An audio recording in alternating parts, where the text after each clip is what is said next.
Welcome to Curb Enthusiasm. On this episode, we chat with Midori Valdivia.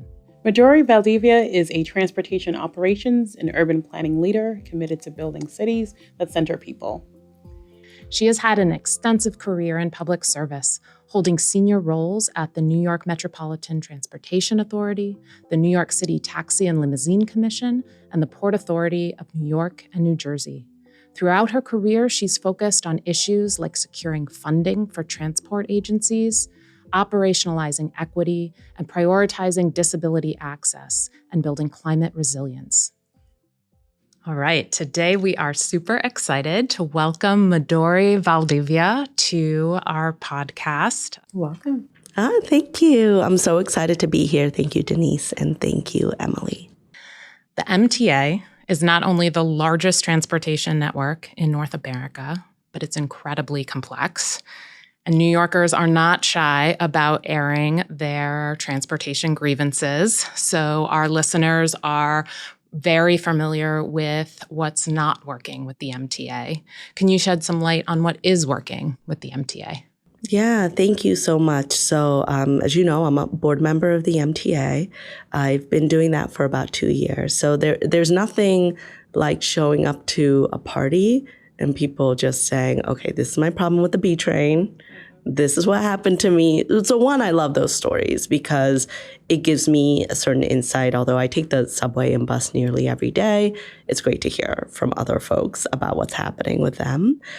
In terms of what is working, I think what's working is our workforce, the people that run the system every day. There are 70,000 people that work at the MTA, a pretty large number. As you know, it's the largest system in North America. It's also the oldest system, I believe, in the Western Hemisphere.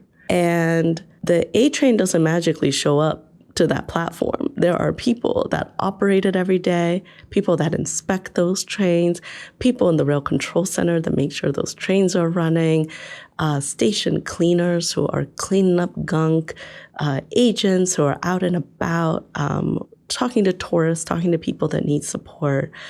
So I would say our people are working. Fantastic. So in addition to keeping up with a really challenging system and the great care that the workforce at the MTA brings, what are some more innovative efforts and forward-looking technologies at the MTA? Yeah, there's so many projects happening at the MTA, and I think in a way it feels invisible to the average rider, right? Because so many of the projects that we do are really for 2 to 3 years from now. But I was chief of staff at the MTA in 2018 when we were rolling out the countdown clocks. And at the time that was seen as really innovative. I don't know for students who are listening, but there was a time like in 2015 where you're just standing on that platform and you're like, maybe a train will come. It usually did. But maybe it'll take 8 minutes, maybe it'll take 3 minutes. So I think the idea of deploying those countdown clocks and getting them out there in a record time that I got to be witness to was really, really impressive. So I think although that is an innovation that happened like in 2018, we're still reaping the benefits of today because it's still kind of building. But I think these kind of more customer-facing type of technology, I think there was a certain kind of culture at the MTA, which is like, hey, we move trains from A to B. And it's like, no, we move people. That's what we do. And I think our workforce on the ground really understand that because they're interacting with people every day. But then the folks who are like, within the MTA and having to kind of navigate, and you both know what it's like navigating bureaucracy, having to navigate bureaucracy, and you're like, well, the end game is to get this project done. And then here's the chief of staff, an annoying chief of staff, me, who says, well, actually, the end game is to make sure that people can use and understand this technology well. And those are two different end games, right? And so that's been really interesting when we think about innovation. One way we get some of those kind of products, countdown clock was different, but one way we get some of those products within the MTA is something I am proud of that's still around today. It's called the Transit Tech Lab. It was a partnership originally between the MTA and the Partnership for New York City, which is, a civic organization, a business-focused organization. And we put together essentially a lab so new technologies and startups could be deployed within the MTA without having to go through the whole rigmarole. It was a sandbox and, quote, like accelerator for these technologies. And that's how we got accessibility-focused wayfinding. That's how we were thinking about cameras on buses and automated, bus enforcement cameras. So we had tested a whole slew of technologies during COVID.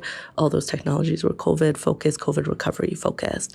So I'm excited about that there is a sandbox, because it's really hard to work as an outside vendor with a $20 billion organization. I don't deny that, So that's something exciting that's happening.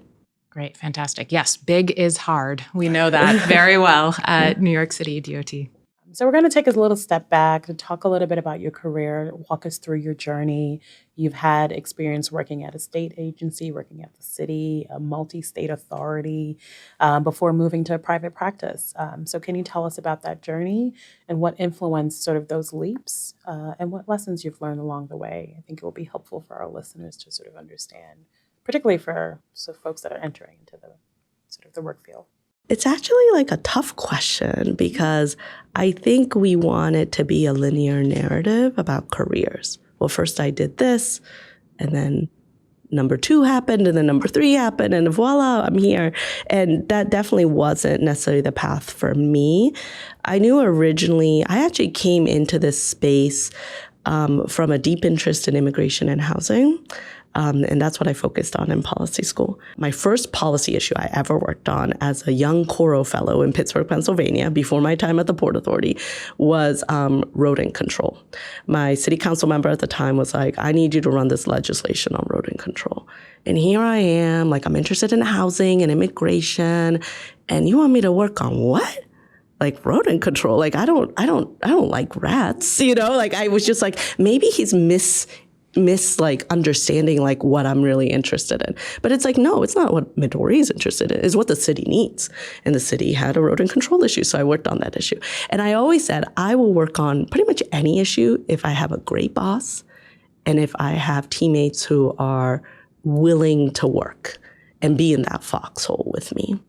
So from rodent control, I went to the Port Authority, which is the bi-state entity that was created in 1920. Anybody who joins the Port Authority gets steeped in the Port Authority history. And so I went into the Port Authority, and I just went in from a place of learning. I love my time at the Port Authority. I was almost there like 7 years, I think. I started off as a leadership fellow, which is a management training program. And it was an incredible program. And then I had an opportunity to go to the city of New York, where I worked at the Taxi and Limousine Commission. And I worked for who's now Deputy Mayor Mira Zoshi, amazing boss, incredible leader. And when, these new tech companies came into town, Uber and Lyft, I got really interested. Like, what does new mobility mean? Will they now help to shape the city? What does it mean to potentially create tiers of transportation in our city? So I went to the Taxi Commission, where I got an opportunity to work on that under really great leadership. And then my old boss called me. Like I said, I don't care if I worked on rodent control, if I have a really great boss. My old boss called me, and he said, do you want to join me at the MTA? And given that I rode the subway every day, I just felt like, how could I not? Let's get in on it. And then what I'll say is, at the end of the day, it's all about the deep relationships that you form in the pursuit of making change. That's what I'm in it for. So it's not just, the checklist of things we did, or you do things that, like, through people, you do things with people, because people do not build bridges alone, and people do not build new subway systems alone. Absolutely. The human element is really important in all of this. Definitely. And I feel that empathy is so kind of core to community building and coalition building. And I'm wondering if you could talk a little bit about empathy through your work and how our transportation needs change as we live and grow through our lives, and also what is universal. So you both have children, right? Yes. Yeah. Transportation needs to change like dramatically through the cycle of our lives. I mean, I'm a mom and I felt like my needs completely changed, right? When my baby was on me, when I was baby wearing her, subway was easy. It was fun. Stroller days, not fun.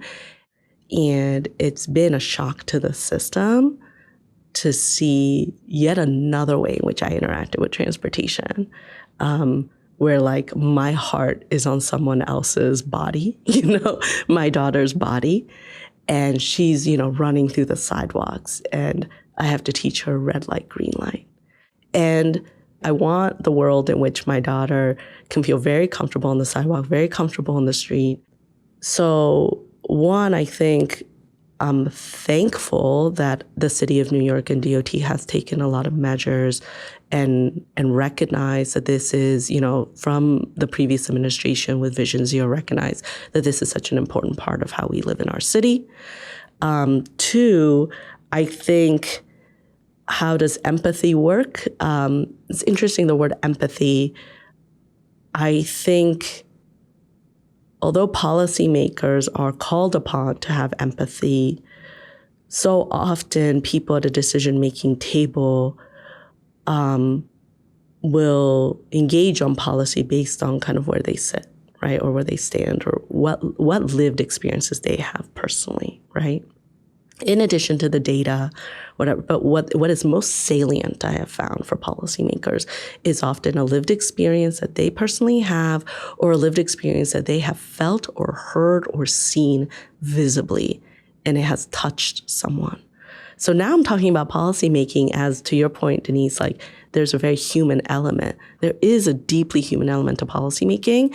And so that's why it matters who's at the policymaking table. If we have everybody with the same experience, then we're going to get a very select type of policies.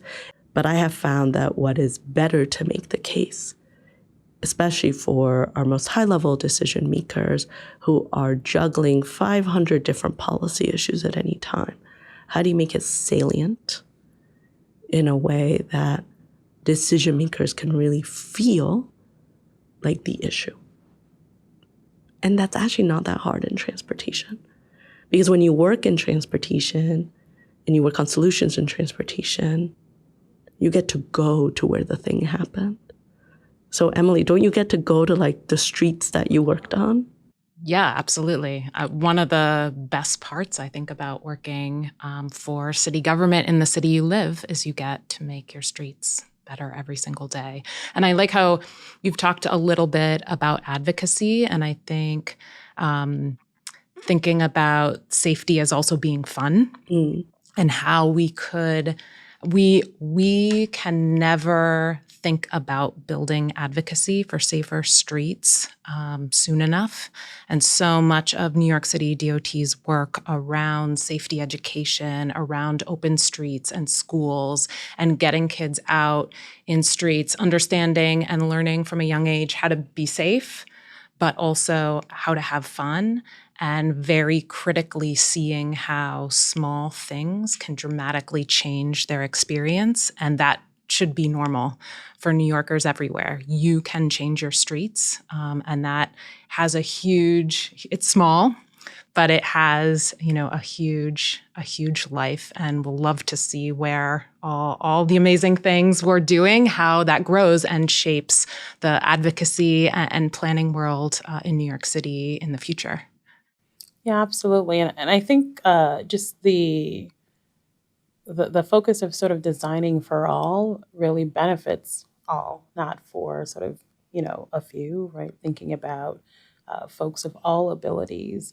At any given time, we could actually have an impairment that may require us to benefit from using sort of an elevator or ramp or some of those other infrastructure that's built.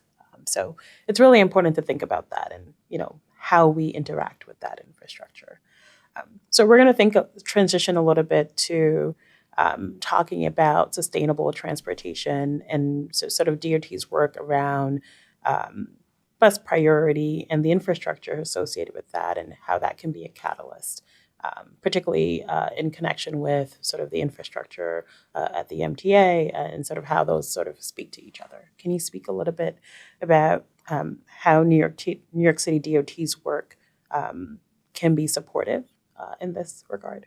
DOT is a linchpin here, like so critical. Our listeners may not know, unless you're from the city of New York and you're steeped in this work, may not know that, bus service to a certain extent there's a division of responsibility here. The bus stop in the street is owned by New York City DOT. The MTA runs the service. There are some services that are fully funded by the city of New York. And so that just makes an interesting array of we aren't just like partners, we are coworkers, right? We have to work in sync to make sure the buses run in the city of New York. So, always my pitch is more bus lanes and more dedicated busways. That is always my pitch. I'm biased because we run the largest bus fleet in North America. We have over 5,000 buses. We're working to make them electric. And buses, to a certain extent, as much as people talk about subways or the circulatory system of, buses are the system when you're trying to get crosstown anywhere, when you're trying to just run an errand in your neighborhood, you're more likely taking a bus. In terms of sustainability, buses in New York are the model by which other cities could potentially learn from. Other cities are building bus rapid transit systems. We have our own version of BRT. It's very impressive, SPS. I love the express bus. I'm an express bus user.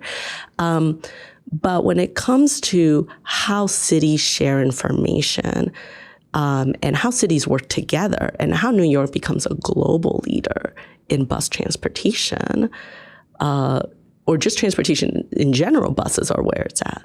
Because many metro areas in the United States don't have subway systems. They will not have subway systems. They may in the future get light rail. They may in the future get, some kind of rail system, but they will have bus systems. And if we can really define and show the world how quickly our buses can run. That's the end game, right? How do we get people faster to where they need to go? Then we will be the global leader. I think, I believe Polly Trottenberg was one of your guests. She was such an incredible partner in crime when the MTA and New York City DOT were working together on the 14th Street busway. That was such an exciting and impressive innovation. And a lot of people had many bets that New York City DOT and MTA together would not be able to pull this off. Well, we showed them. There are people from across the country that come to 14th Street and they're in awe, right? And so let's build on that success. DOT has been a great partner in our bus network redesigns. So our bus network redesign started in 2017 really, as part of a whole rethinking of buses. Historically at the MTA prior to 2017, and even in the parlance of an everyday New Yorker, when people think about New York, they think about our subways. They don't necessarily think about our bus. But right now, our bus ridership has recovered more post-COVID than necessarily our subway rider. We now have more bus riders, or pretty much at COVID levels, or pre-COVID levels. So that's really impressive. And so how do we build on that momentum? And I think the way we build is to continue to work together with communities to push, to make sure that the thousands of people every day that ride in one bus, which is a more climate-friendly option, which is an option that actually puts people on sidewalks waiting for buses, getting that bottle of iced tea at the bodega, getting your egg and cheese, like brings more business to retail at major commercial corridors, which is good for business. Let's get those people who are waiting longer than they should wait right now. Let's get them on buses because they're taking the bus anyway, and let's get them to places faster. And really underscoring, I think you talked about this earlier, just the importance of sort of the people behind all of the work and the value in interagency coordination, the fact that you do need to sort of work lockstep together. Yeah. And I love your articulation of the co-benefits of investment in transit. It's so much more than just a little faster of a bus ride. And I think we saw with the 14th Street busway, that allowed us to unlock opportunities for additional public space. We expanded plazas, we created shared streets, more space for green.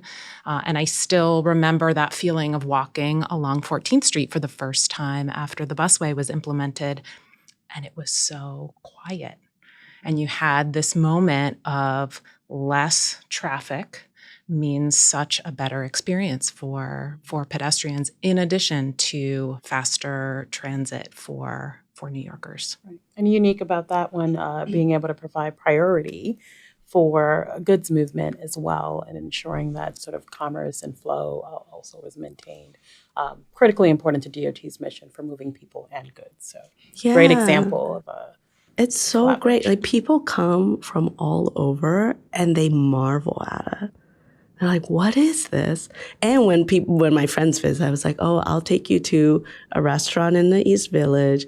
We'll stop at Union Square and we'll take the bus to the village. You know, it was just like, it's great. It's become such like I don't know if it gets enough credit for being such an iconic part of New York now, right in the middle of Manhattan. And I think some of the work that you all do is about unlocking imagination. Right? Unlocking imagination for what goods movement could look like. Unlocking imagination for how people interact with public streets. And that's probably that's difficult work. So thank you. And rewarding. And so throughout our conversation today, you've really centered the voices and also just the importance of the people behind the work. Can you share some thoughts on sort of what our profession needs to continue to grow in diversity, particularly as a woman of color? Thank you, Diniece. I feel like I should ask you that question. I'm going to ask for your opinion after. I think we need three things. I think one, we exist. Women of color, Black, Brown, Asian, Indigenous. We exist today in the industry, and there are so many of us. And yet there's this, I think, false narrative that's out there that there's not enough people in the pipeline. Look at all of the STEM investments that have been made in engineering schools. You know, who's going to college, who's getting it. So the pipeline exists. And so it's about really seeing potential in women of color and saying, yes, do this job. You know, yeah, go for the promotion. So I think one, the pipeline exists, and I think sometimes there's a narrative that like, oh, well, we can't find. It's like, no, there is a way to do recruitment and a way to engage and a way to think about potential in people. And we do that a lot with other classes of folks in our industry all the time. They have potential. But I see time and time again, women of color leaders being emerging leaders, right? Because we haven't been in the spaces long enough. We don't have necessarily what my friend Tiffany Ann Taylor said, like role models in the field, but they are coming, you know? Like we have Polly Trottenberg, Veronica Vanterpool, Nuria Fernandez. We have these amazing women in US DOT, like really, who have been paving the way. But, you know, the stories I've heard from that generation of women is that, oh yeah, they were picked at 20-some years old to do this cool thing. And then, and it's like, well, why not this cohort of folks? So I'm really excited to make that pipeline like visible. Two, then I think it's about access. I think a lot of this work is very technical in nature. And so for some, that's seen as an impediment. I'm not sure why I never saw it as an impediment, but because I think in a way I had folks that encouraged me that said, like, you also have value. And I have a really story I really love about access. I had just become special assistant to the executive director of the Port Authority. And that was a really big deal for me. I think I was in my 20s. I was like, oh, I don't know what I'm doing. I think I'd like finally bought a second suit, because I don't really like suits. I do like jackets. I don't like suits. So Same. Yeah? Okay, right. You know what? We have options. We'll have, we thought fashion is going to please make its way. promise me. Yes. Yeah. Please promise me there will be a fashion episode of this podcast. So I bought like my second suit. And I remember that the Port Authority is a very formal environment. A lot of people suits. There's the main table, that's the conference table. And then there is the row around the conference table. And I had already been at the Port Authority for 5 years. So I kind of knew my place. I'm like second row, maybe third row, And I sit down and I'm, this newly appointed special assistant. And there was maybe one or two people of color at the top of the Port Authority. And one of the folks was the chief operating officer. His name was Ernesto Butcher, Panamanian man, great leadership during 9/11, the events of 9/11, heralded for saving a lot of staff members in the towers. And he always seemed very serious to me, intimidating, this older man. And we're at this a business plan meeting. And my boss said, oh, can you just rep me at this meeting?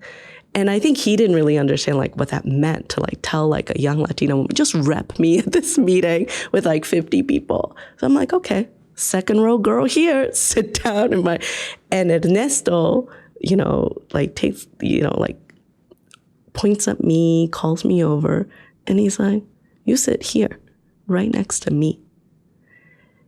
And now, decades later, I'm like, wow, I'm the person that needed to be invited to the table. What does that mean? But it was just honest about who I was at the time. I was like, sure, my title changed, but my positionality didn't change.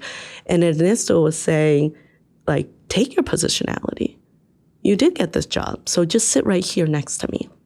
We talk about inviting people to the table, but that does not happen enough. So when people say, oh, we want to be allies, how do we want to be allies? I was like, well, are you asking those folks to be on panels? Are you asking those folks to take that interesting priority project to see what they can do? Because other people are always given the benefit of the doubt. So why not, And are you asking that person to lead the project, invited to the panel, invited to that conference? Because as you know, a lot of public sector folks don't get to go to conferences. It's tough to get out there. We cannot pay for travel on our own. So access is really important. And so Tiffany and I created this Women of Color in Transportation and Climate Infrastructure because we didn't feel like there was a space in the other industry associations where there wasn't business development involved.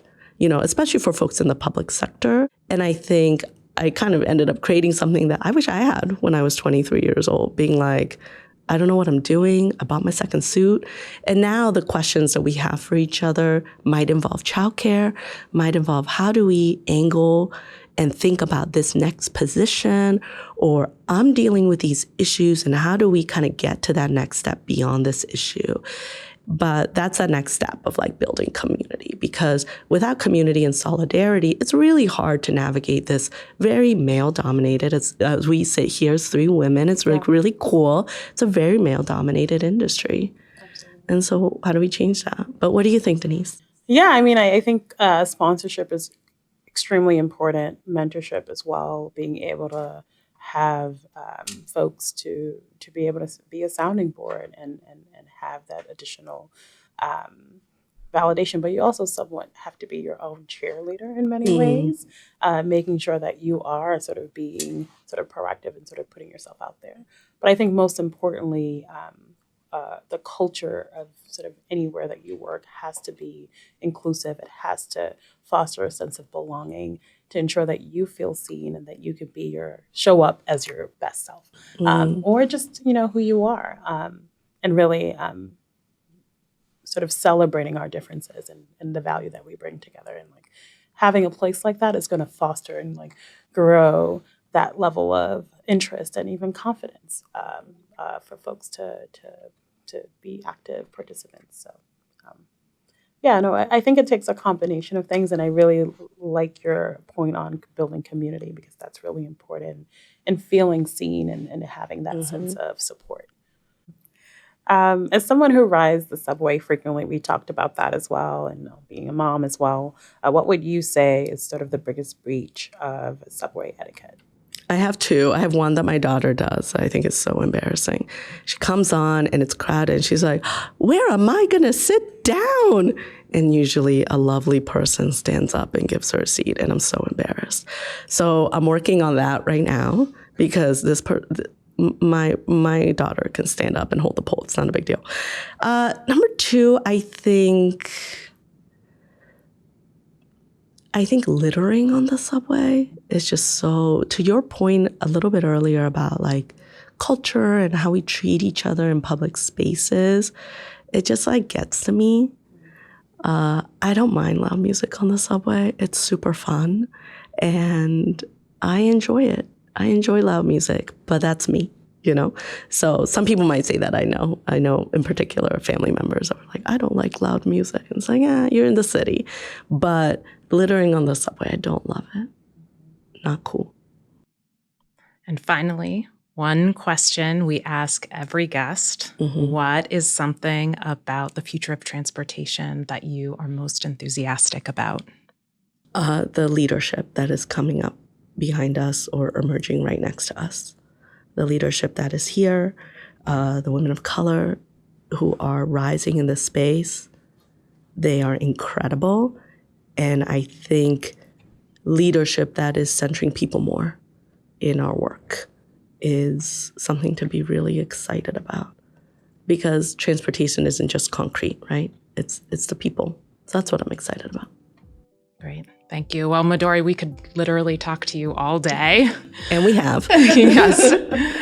So until next time, thank you so much for your time and your insight. Very grateful. Of course. Thank you all for having me. I feel so honored to be included as a guest. Thank you.